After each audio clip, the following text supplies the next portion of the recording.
Welcome to the Great Detectives of Old Time Radio. From Boise, Idaho, this is your host, Adam Graham. If you have a comment, email it to me, box13@greatdetectives.net. Follow us on Twitter at Radio Detectives and check us out on Instagram, instagram.com/greatdetectives. If you're enjoying the podcast, please follow us using your favorite podcast software. Today's program is brought to you in part by the financial support of our listeners.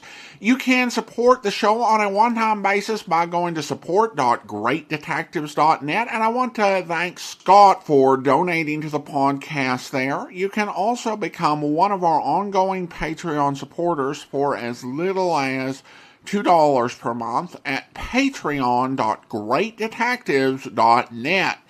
Well, now it is time for this week's episode of Dragnet. The original air date is May the 5th, 1950, and the episode is called The Big Badge.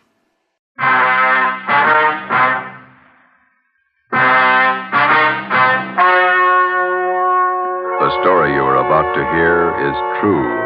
Only the names have been changed to protect the innocent.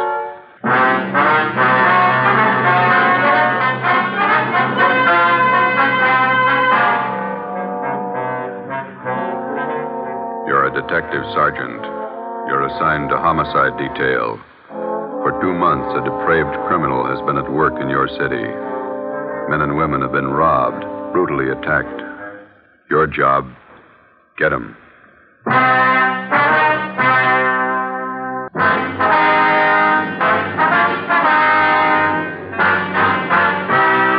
Dragnet, the documented drama of an actual crime. For the next 30 minutes, in cooperation with the Los Angeles Police Department, you will travel step by step on the side of the law through an actual case from official police files. From beginning to end, from crime to punishment, Dragnet is the story of your police force in action. It was Wednesday, March 7th. It was cloudy in Los Angeles. We were working the night watch out of homicide. My partner's Ben Romero. The boss is Thad Brown, chief of detectives. My name's Friday. I was on the way home from the office, and it was 2:25 a.m. when I got to Collis Avenue, number 4656. Joseph? Is that you? Yeah, Ma. Did I wake you? Well, what time is it? A little after 2.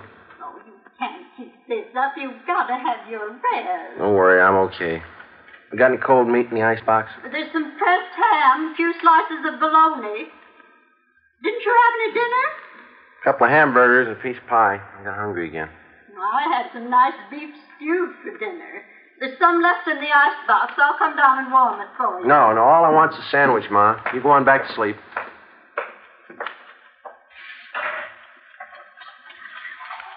You can't live on pie and sandwiches and keep up your strength. Working all hours, first thing you know, you'll be getting sick. You need your food and you need your rest. Nobody cares when you're sick. You didn't have to get up, Ma. All I want's a sandwich. I can fix it. You better have a bowl full of stew. Here, it'll take a minute to warm it up. Nice new potatoes in it. Some of those onions you like, too. White Bermudas. Okay, not too much now. I'll get the milk. Goodness, 2:30 in the morning. What kept you so late again? Another steakhouse, the same job. Is that the murder in Highland Park? No, Ma, the badge bandit. The one that poses as a policeman. Oh, that one. You certainly ought to do something about him. Yeah, well, we're trying to. We can't find him. Now, there was a piece in the paper about it tonight. They say it's just terrible the way he beats up people and robs them. Yeah. Badge bandit. The way he treats women. Ought to be ashamed. They ought to put him away. No. You got some more rye bread? Mm-hmm. Are you going to have tomorrow off, Joseph? Thanks. No. The captain says we work straight through till we get the guy. Oh. I thought you were going to have tomorrow off. Right. Oh, you ought to tell the captain. You need your rest. You can't go on like this working all hours. You'll be coming down sick one of these days. Mm. 15 robberies, 15 assaults, all in 2 months. Somebody's got to stop him. You ready? Oh, yeah, I think so. Well, can't they warn the people? They wouldn't be getting robbed and beaten up if they weren't parked in those lonely places. Spooning, so silly. Yeah. I'm afraid we can't do anything about that, Ma. It's a public place. They got a right to park if they want. Yeah, I suppose. Let me have your plate. Okay, here. No, hold it. That's fine. Another spoonful. You can't work if you don't eat. It's good stew. Yeah, sure it is. Butcher down at ShopRite's nice. His stewing beef's just wonderful. Yeah. Ben work late with you? Yeah, his wife's sore, too. He hasn't been home much since we started on this. It's a tough one. Oh, my. Well, times certainly have changed since I was a girl. All this robbing, beating up. Crazy people. No. Any mail today? No, there's a couple of bills. Well, you set the alarm. I got to check back in at 8 in the morning. 8 o'clock? Why so early? Badge Bandit got 2 more victims tonight. They're college kids. Doctor says he didn't think we should talk to them tonight, so we'll have to see them tomorrow morning at the hospital. Were they badly injured? Well, pretty bad. The boy took a terrible beating. The girl was attacked, same as the others. My. Well, it's very good, Ma. I better get to bed. Yes, well, your face looks so thin. You need all the rest you can get. I'll get it. Now, who can that be? It's almost 3 in the morning. Hello? This is Lorman down homicide, Joe. Sorry to bother you. Yeah, Lorman. What is it? Captain wants you and Romero to meet him at Hollywood and Laurel right away. What's the matter now? Attack and hold up in Laurel Canyon 20 minutes ago. Yeah? Got the area blocked off. Figure they got the man trapped. The victims get a look at the guy? Same description, the badge bandit. I left the house, went over and picked up Ben. We drove out to the edge of the Santa Monica Mountains where Hollywood Boulevard ends and Laurel Canyon begins. We headed back into the canyon to the blockaded area. Captain Steed from Homicide was there waiting for us.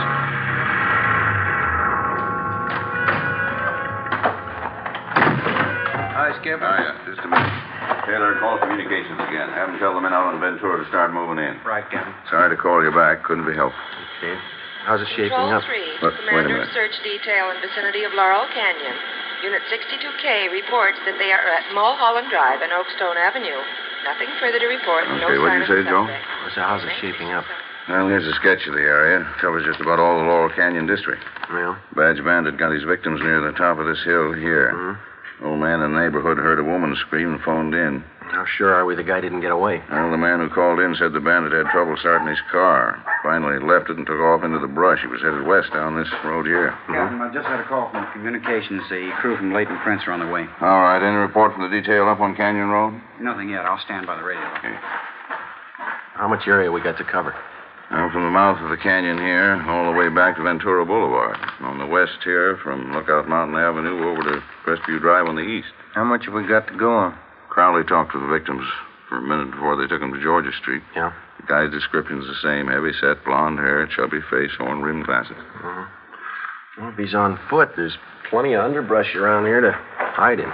Just a minute. I want to get this call in first. Taylor, I have communications contact 72K. Tell them to hold their line stationary. Yep. We'll have the others close in from the west and the north. Right.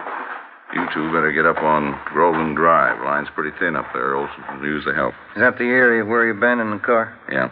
I want you to cover all the houses in that area. Check with everybody you can find in the neighborhood. They may be able to help. If they don't answer, find out why. Okay. I'll be making the rounds in another 10 minutes. Check with you then. All right, let's go, Oh, Joe. one more thing. Yes, sir? I'll tell you what I told the rest of the men. This guy's in a corner and he's got a gun. There's only one way out for him. Yeah? Make sure it's not you. 3:45 a.m. Ben and I drove up to Groveland Drive and joined the search.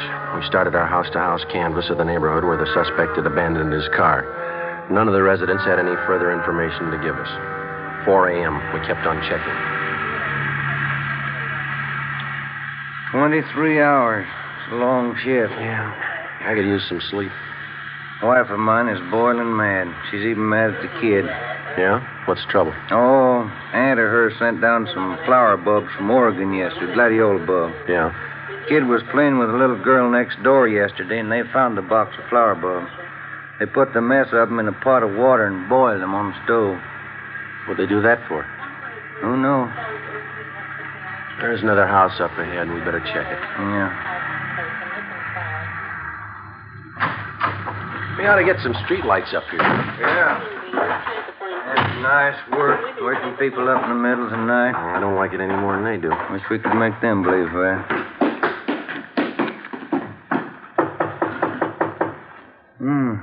Nice neighborhood up here. Wonder what the price is on these lots. Well, it shouldn't be too high. They say real estate's coming down. Yeah, what is it? Police officers. Sorry to disturb you. We'd like to talk to you a minute. Oh, all right. Let me get the door open. What's been going on in the neighborhood tonight? Some kind of trouble? Cars racing up and down the hill? What's the trouble? Have you noticed any strangers in the neighborhood last hour? No, I just got to bed 20 minutes ago. I work out at Paramount. We're shooting nights. What's all the commotion anyway? We're looking for a suspect. He's supposed to be around this area. Well, I haven't seen anybody. I thought I heard somebody out by the garage a few minutes ago. Went out and looked around, but I didn't see anything. Did you check to see if your car is still in the garage? No, I left it in the driveway. No, sir. There's no car in your driveway. Sure there is. Let me show you. Hey, it's gone. Can we use your phone? Yeah. Yeah, but I saw it just a few minutes ago. The car was right there in the driveway. You think that guy took my car? Yes, sir. It's a pretty good bet. You got your license number handy there? I don't remember it. I got it on a card in my wallet. Give me communications. Can you give us a description of your car? It's a Plymouth sedan, black, two-door sedan with... Search detail, Laurel Canyon. I got some new information for all units in the detail. Here's the license number. Thanks. Will you broadcast this information to all units in the search detail? What was the make and model of your car? 46 black Plymouth, a two-door sedan. 1946 black Plymouth, two-door sedan, license number, let me see. 7X-ray 2569.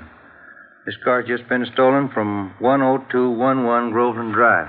Any identifying marks on the car? Well, I left my keys in it. No, sir. I mean, any special markings on the car? Maybe a dent in one of the fenders? Well... Yeah, George, hold on. We're getting it. The right headlight went out on me last night. I haven't had it fixed yet. The right headlight on the car's out. Notify all units in the search detail that we believe suspect is now in possession of this car.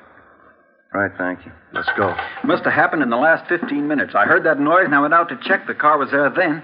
Well, here's our card. We'll be checking with you later. Yeah, I sure hope you find it. I don't know how I can get to work tomorrow without my car. Yeah, we'll notify you. Yeah, gee, I sure hope you find it. Thanks for your help. Come on, Ben.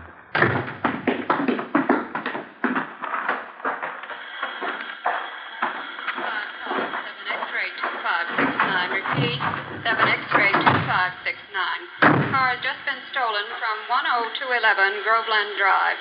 The right headlight is out. Oh, I got it. Believed suspect is now in possession of this car, KMA 367. I don't think he could have gotten that car through the blockade yet, you. Better start searching the side roads, huh? Yeah. There's one, leading off to the left, up ahead. Okay, let's try it. Wait a minute. There's a car coming down the hill toward us. Sure is making time. Joe, only one headlight on the car. It's coming right at us. Turn around, quick. There's no room. Get over to the inside. I can't. It's too late. Ben, turn. Hang on. We're going over.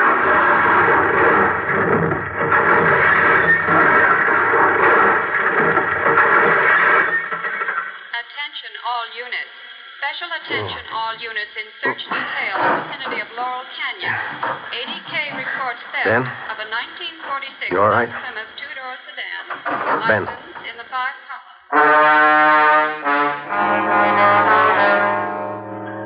An ambulance was called, and Ben and I were taken to Georgia Street Receiving Hospital. There I received emergency treatment for multiple cuts and bruises and a sprained left shoulder. Ben didn't do so well. He had a possible concussion, 2 broken ribs, and half a dozen severe cuts about the face and arms. We were then taken to the P&F ward. The next afternoon, we had a visit from Captain Steed and Chief of Detectives Thad Brown. Friday, how you feeling? Oh, pretty good, Chief. You saw Romero across the hall. You came out better than he did. Yeah, that's what I hear. You resting any? Well, much better. No danger involved. Needs rest, that's about all. How long? Well, he'll be here 2 weeks, according to the doctor. What about you? A couple of days. Too bad, Joe. Badge bandit? Yeah. Looks like you two got banged up for nothing. Oh? After he rammed your car, he ditched the black Plymouth, and then we figure he hit with the underbrush. Yeah? Somehow, while we were hauling you and Ben out of that wreck, he slipped through the line. Any fingerprints on the car? None we could use. It's rotten luck. I guess it was his night, huh? We're getting more men from Metro Division to help out. Mm-hmm. And we're doubling the number of decoys around the city. Policewomen, huh? And we'll have each of them planted in a parked car along with an officer in every area the badge bandit's been working. All he has to do is grab at the bait once. Yeah, if he goes for it. He'll have plenty of time to choose. We work the same setup every night till we reach him. It's a big operation. Might have to run it for weeks unless he quits. Well, there's only one way a guy like that ever quits. Yeah. When we stop him. Saturday, March 10th, 2 p.m. I was released from the P&F ward and went home. Ben stayed on at the hospital. He had at least another 10 days to go before release. Sunday, I spent at home. Monday afternoon, I checked back in at the office, and Captain Steed put me on decoy duty for that week, along with policewoman Dorothy River. We were assigned to cover an isolated parking area near Mulholland Drive and Beverly Glen. It was a nice view, but the duty was slow. No sign of the badge bandit. Policewoman River and I waited it out from late evening to early morning, from Monday through Thursday. Friday night came. Same thing. We waited. How's Ben? You see him today? Yeah, he's doing fine. Be out next week. Grouchy, I guess. Oh, sure. You want a cigarette? Thank you. You can sure tell it's Friday night. Yeah. In fact, college kids are out in force. Mm-hmm. What time you got? 1:45. Long nights. Yeah. Slow. You cold? No, are you? Just a little. It's chilly up here in the early morning. What's that? Car full of kids just pulling out. Are the cars gone too? Yeah. We're the only ones left. Stakeout's getting your nerves. So, look, if you're cold, you can have my coat. It doesn't bother me. No, it's all right, Joe. Thanks. It's a beautiful view from up here, isn't it? All the lights. Yeah. You like to dance, Joe? What? I said you like to dance. Oh, once in a while, I guess. I'm not too good. Why? Well, our club's having its big annual dance 2 weeks from Saturday. Yeah? Might get a kick out of it. It's formal. Well, it leaves me out. I don't own a tux. You could rent one. It'd be fun. No, I'm afraid I don't look good in a tux. I never met a man who thought he did. Why don't you try it? I might be working. Well, I mean, if you're not working, why don't you come? You going? Well, I was planning on it. Got a date? No, not yet. I have hopes. There's a car pulling in. See? Yeah, parked over in back of us. I can only make out one person in the car. Yeah, looks like a man. I can't be sure. All right, come on over closer. We might as well look the part, huh? All right. He's getting out of the car. Is he coming this way? Walking over to the side of the road. He's got a flashlight. Looking around. He's built like the badge bandit. Short, heavy set. Yeah, he's turning around. He's got his flashlight on us. He's coming up on your side of the car. All right, take it easy. You know what to do. Come on, out of that car. Police officer. All right, hold on. Got a gun, Joe. Yeah. Come on, I said out of the car, both of you. All right. All right, drop the gun. Drop it.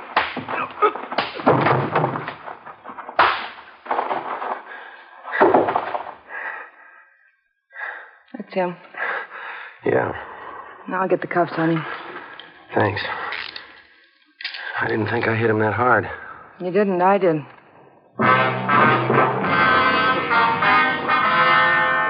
Policewoman Dorothy River and I took the suspect to Hollywood Division, where he was booked on suspicion of robbery. He gave his name as Charles Leon Kirby, age 46. Monday, March 19th, Ben was released from the hospital and checked back in for work. A special show-up was held at which 10 of the 17 victims definitely identified Kirby as the badge bandit. The suspect had finally been apprehended. Now we started the slow process of formally charging the man and presenting our evidence against him to bring him to trial. 10 a.m., Ben and I went across the street to the 6th floor of the Hall of Justice to present our case against Kirby and to obtain a formal complaint against him. We met with Deputy District Attorney Broker. When'd you get out of the hospital, Ben? This morning. Sure got sick of that place. Heard about your accident. That guy sure gave you enough trouble, didn't he? Yeah, he's still giving us trouble. How's that? He got in a tangle with another prisoner out in the Hollywood Division. Yeah? The other prisoner gave Kirby a pretty bad going over. Cut him up and broke his left forearm. They're moving him in an ambulance from Hollywood to the prison ward at the General Hospital. When did this happen? This morning. I think they're moving him downtown now. Tough one. Now, how about your reports on Kirby? Are they all in order? Well, here's a summary report. Alleges 10 positive identifications containing 10 counts for robbery and 10 counts of forcible rape. All right. And here are 7 other crime reports. Only partial identification on these. Okay. What have you got for corroborating evidence against him? Oh, we went through Kirby's apartment. Found at least a dozen pieces of property that he took from his victims. Mostly watches and jewelry. The victims identified every piece we found. Okay, let me get the details down here. No. Excuse me a minute. Sure. Broker speaking. Yes, a minute. You, Friday. Thank you. Friday. When? Yeah, right away. Well, that does it. What's the matter? Kirby. He just broke out of that ambulance.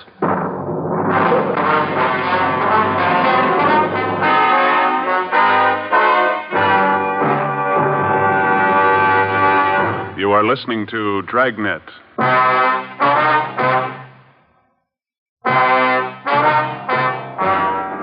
As soon as word of Kirby's escape came through, the information was broadcast to all points. All available cruiser cars and men were rushed to the escape area, and a door-to-door canvass got underway. All of the men were given mugshots of Kirby together with his description. 11 a.m., Ben and I got back to the office. We found a message from Captain Steed to meet him in the chief of detective's office. No man in that area until further notice. Check the bus depots and the Union Station. Right. What's the story, Chief? That's what I'm trying to find out. Where do you make the break? They're 4th and Main. Couldn't have picked a better spot. The ambulance had just crossed 3rd and Main when Kirby slugged the guard. The driver was too busy dodging traffic to notice what was going on in back.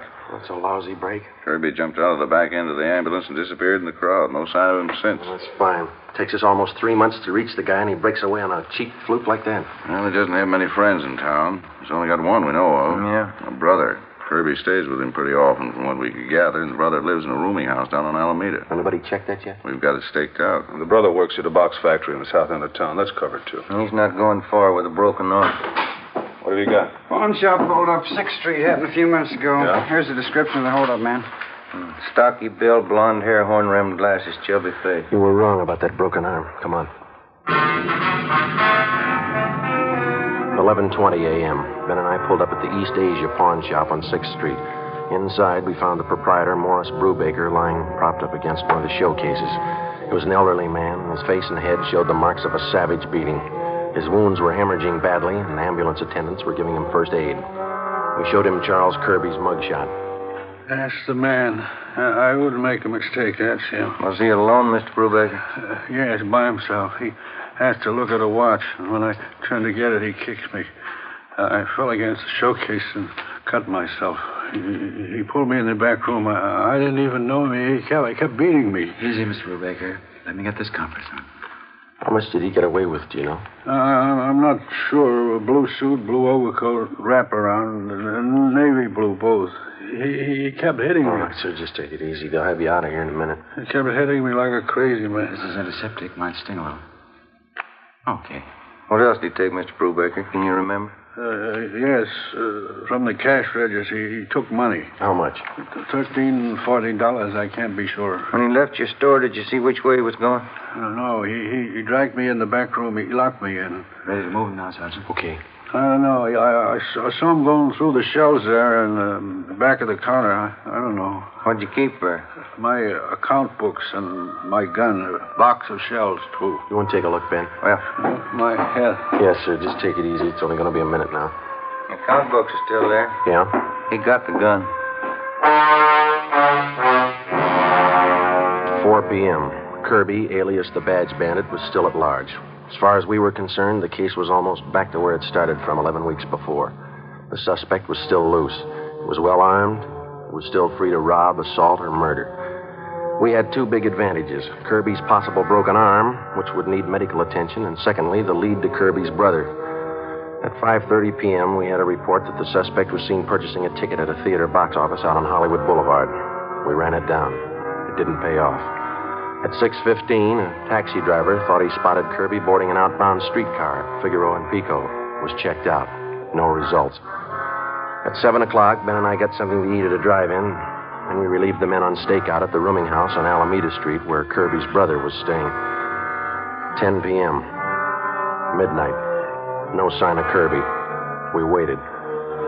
At 3 a.m., Hanson and Cummings of Homicide relieved us, and Ben drove me home. It was 3:45 when he dropped me off at Collis Avenue, number 4656.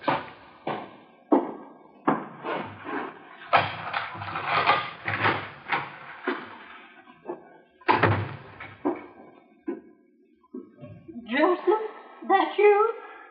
Yeah, Ma, I didn't mean to wake you. Well, what time is it? Almost 4. Oh, my. These late hours, you've got to get your rest, Joseph. We'll be all right, Ma. Got something to eat in the icebox? There's a little cold meat and some cheese in the cupboard. Just want a sandwich. You go on back to sleep.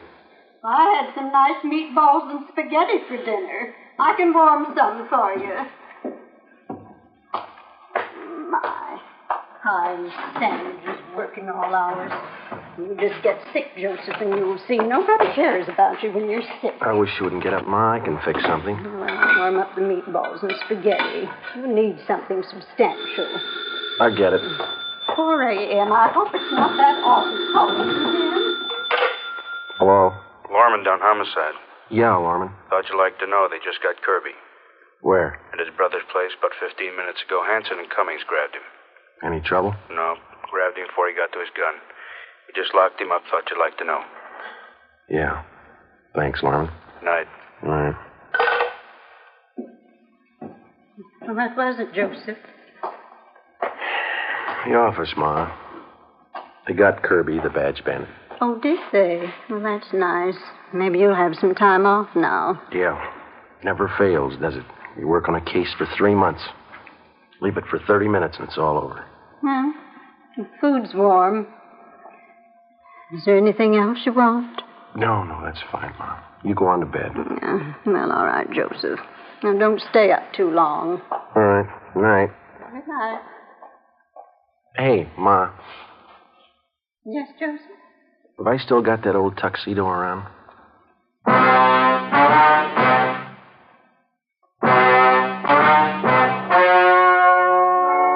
The story you have just heard was true. Only the names were changed to protect the innocent. On June 27th, trial was held in Superior Court, Department 87, City and County of Los Angeles, State of California. In a moment, the results of that trial.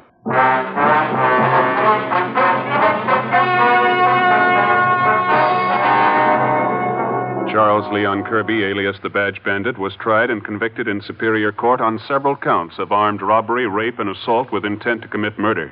He was sentenced to life imprisonment. After serving 1 year in the state penitentiary, he was judged insane and committed to the state mental hospital at Mendocino. After 2 months there, he escaped. Charles Kirby, alias the Badge Bandit, is still at large. You have just heard Dragnet, a series of authentic cases from official files. Technical advice for Dragnet comes from the Office of Chief of Police W.A. Wharton. This is NBC, the national broadcasting company.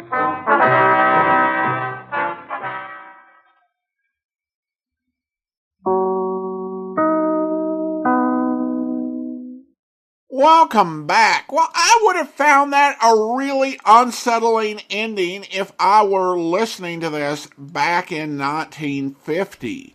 That the Badge Bandit was at large. Now, the actual original Badge Bandit, Harry Dunlap, actually had his reign of terror in the 1920s, went to prison, and eventually ended up at the state mental hospital in Mendocino. He actually stayed there for 5 years, making a break in August 1945 at the age of 60. He escaped along with a 20-year-old, and together they held up the Casablanca nightclub.